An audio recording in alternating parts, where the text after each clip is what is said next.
Olá, tudo bem? Hoje a gente vai falar um pouquinho sobre o cumprimento de sentença, que reconhece a obrigação de fazer, não fazer ou entregar coisa, tá?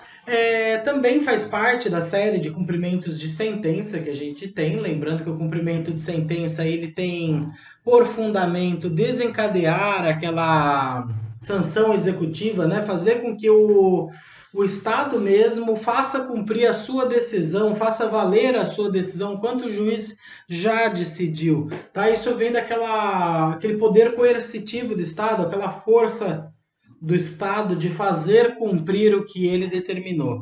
Tá? Então, a gente já tem vários procedimentos, tá? Dentre os quais o de quantia certa, aquele para cobrar alimentos, tem um que é contra a fazenda, e agora a gente encontra aquele que fala sobre obrigação de fazer, não fazer ou entregar coisa. Tá? Para poder desenvolver melhor isso, tá?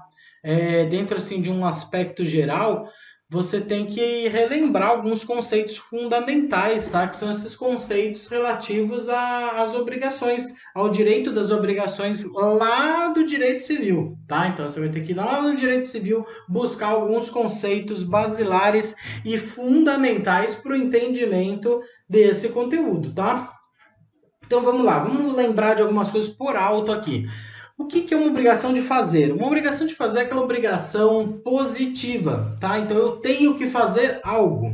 Então vamos supor que o juiz determine que eu tenha que tomar um café. Aí eu pego lá a caneca, tomo um café. É uma ação, é algo positivo, tá?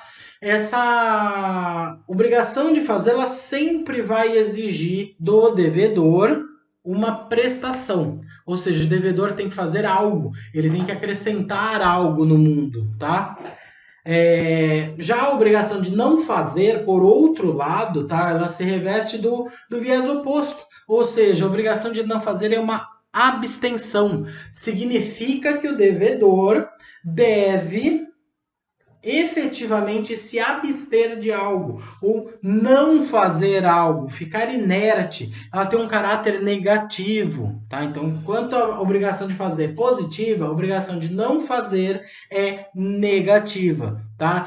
Nessa obrigação de não fazer, eu caracterizo sempre uma abstenção. Então, não fazer barulho, não jogar a bola pelo muro, não jogar água em determinado horário dentro de uma casa, não lavar o telhado de forma que a água respire no vizinho, por exemplo, tá? Normalmente essas obrigações de não fazer são relativas a esse conteúdo de barulho, é o que a gente mais vê na prática, tá?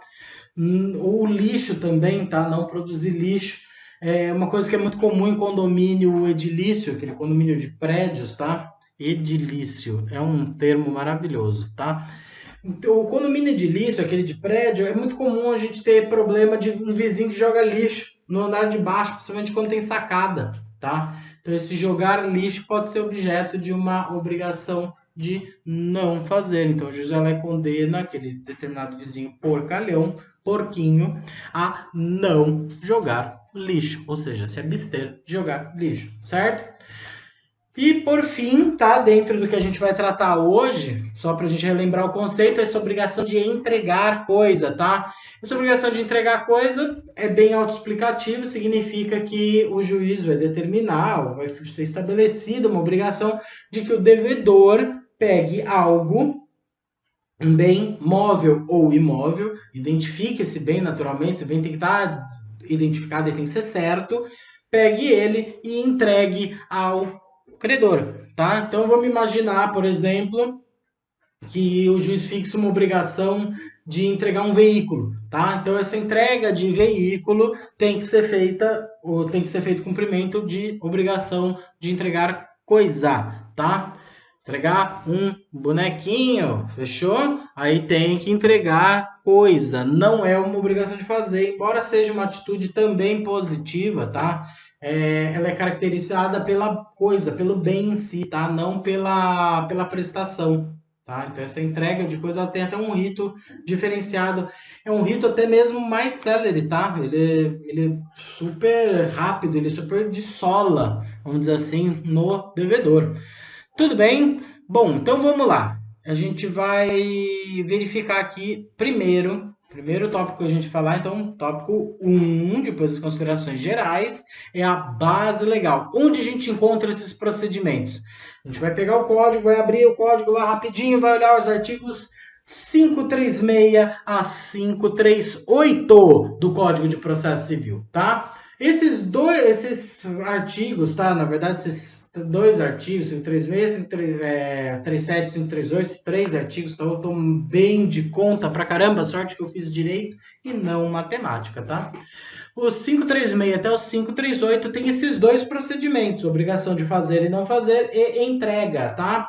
A entrega fica no 538, tá? 536 e 537 falam de obrigação de fazer e não fazer, tá? Não um ou outro, tá? Eles são um procedimento só.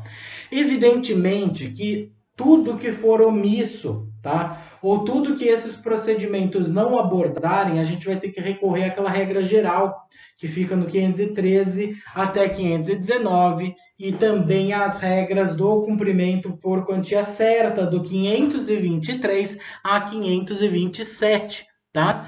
Então, esse 513 a 527, vamos pegar esse intervalo maior, a gente tem que observar eles sempre em todos os procedimentos de cumprimento de sentença, porque eles são a regra base, tá? A partir dessa regra básica, a gente consegue desenvolver os procedimentos específicos, contra a fazenda, alimentos, ou então entrega de coisa certa, a obrigação de fazer ou não fazer, tá?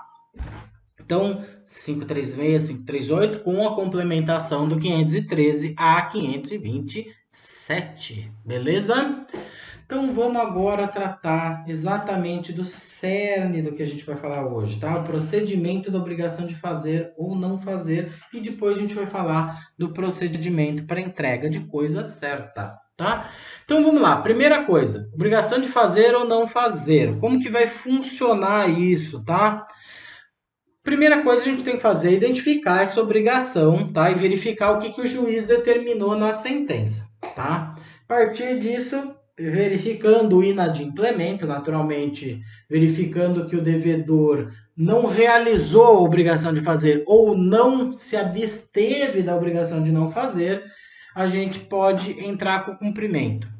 Só que aí a gente tem um nuance interessante, tá? Uma nuance interessante, a gente tem um ponto bem importante de ser destacado. As obrigações de fazer ou não fazer, normalmente elas aparecem em vários pontos do processo, em vários momentos do processo. Então eu posso ter obrigação de fazer ou não fazer antes da sentença, tá?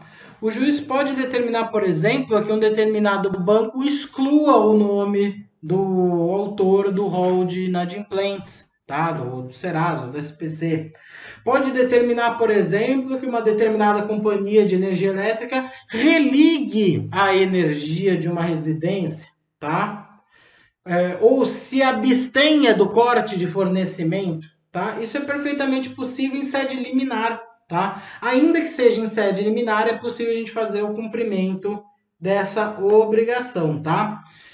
Tem um detalhezinho singular aí que eu vou abordar com vocês, tá? Mais para frente. Bom, vamos tratar dele imediatamente. Toda vez que o juiz fixa em liminar, eu posso fazer o cumprimento provisório dessa medida, tá? Então, logo de cara que o juiz fixou e teve uma inadimplência, tá? Ou seja, não foi prestada aquela obrigação, eu posso pedir para o juiz as medidas necessárias para fazer valer aquela medida, tá? Então, eu não preciso necessariamente aguardar a sentença, a não ser para efetivamente receber multas, tá? Isso a gente deixa mais para frente. Bom, vamos lá. Então, o juiz ele pode estabelecer a qualquer momento do processo esse tipo de obrigação. Estabeleceu, não cumpriu, entro lá com um requerimento.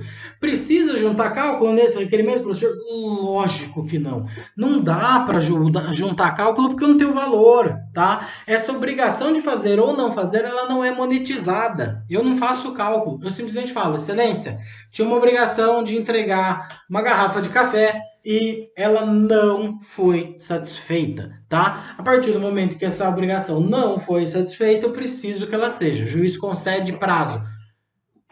Faça a obrigação, devedor. Pratique o ato ou pare de praticar esse ato. Tudo bem? Qual o prazo para fazer isso? Vamos emprestar o prazo lá do cumprimento para a quantia certa, 15 dias. 15 dias para cumprimento voluntário da obrigação. Ótimo. Não fez o cumprimento voluntário. O que o juiz vai fazer? Multa de 10% sobre o valor? Não. Não tem valor. Eu não falei para vocês que não tem valor? Se não tem valor, não dá para fazer multa de 10%, tá? O que dá para o juiz fazer? Fixar uma multa diária, tá? Super comum de acontecer, ainda mais com obrigação de fazer ou não fazer, a praxe, a multa diária. O juiz pode determinar medidas como busca e apreensão, pode determinar medidas de bloqueio, pode determinar várias medidas, tudo que ele achar realmente interessante ou eficaz para poder sanar qualquer tipo de problema com relação a isso, fazer uma obra, sei lá, dar uma advertência verbal até mesmo, qualquer coisa que ele achar que ajuda a resolver essa inadimplência, ele pode determinar. Aí entra naquele poder geral de tutela, tá? Do juiz. O juiz pode determinar qualquer tipo de medida coercitiva para garantir a execução específica. Aqui a gente fala muito em execução específica. Por isso que a gente não vai buscar o valor logo de cara, a gente não vai monetizar isso, não. A gente vai procurar ao máximo fazer com que o devedor cumpra aquela obrigação. Tá? O devedor ele deve ser compelido a cumprir. Não dá normalmente para o juiz forçar o devedor a cumprir. Não dá para ele mandar um agente policial na casa do devedor e o agente dar uma tapa no devedor até que o devedor faça, tá? Ou então ainda que desce para fazer isso, que é um absurdo completo, ainda assim o devedor deve fazer. Não dá para o juiz substituir a vontade dele, invadir o corpo do devedor como uma possessão demoníaca e fazer o serviço pelo devedor, prestar a obrigação pelo devedor, tá? Então, normalmente as medidas são de coerção nesse caso. Certo, certo, maravilha. Vamos lá. Só marcando um ponto aqui fundamental, tá? Toda vez que o juiz determinar busca e apreensão, eu vou precisar de 2 oficiais de justiça, tá? Para fazer busca e apreensão. Cuidado com isso, tá? Essa busca e apreensão no cumprimento, ele tem que ser feito por 2 oficiais, não pode ser um só, senão gera irregularidade no processo.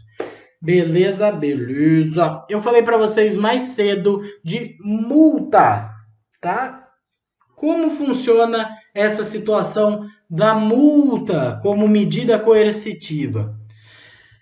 O legislador é um cara terrível, tá? O legislador ele gosta de criar situações problemáticas para o operador do direito e você é um operador do direito, tá? Vamos lá. Multa. O juiz vai lá e fala: fixo multa diária de R$1.000, multa diária todo dia, caso não retire o nome do Serasa.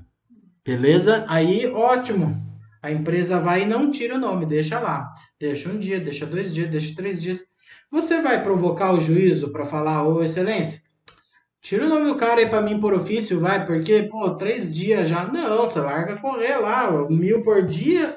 Olha o dinheirão que isso dá no fim do mês, no fim do ano, no fim do processo, dali a 10 anos. Nossa senhora, estou milionário. Bendita multa. Maravilha. É uma ilusão enorme isso, porque a multa pertence ao juízo para dispor, tá? Se o juiz verificar que a multa é insuficiente, ele aumenta. Se o juiz verificar que a multa é excessiva, ele diminui.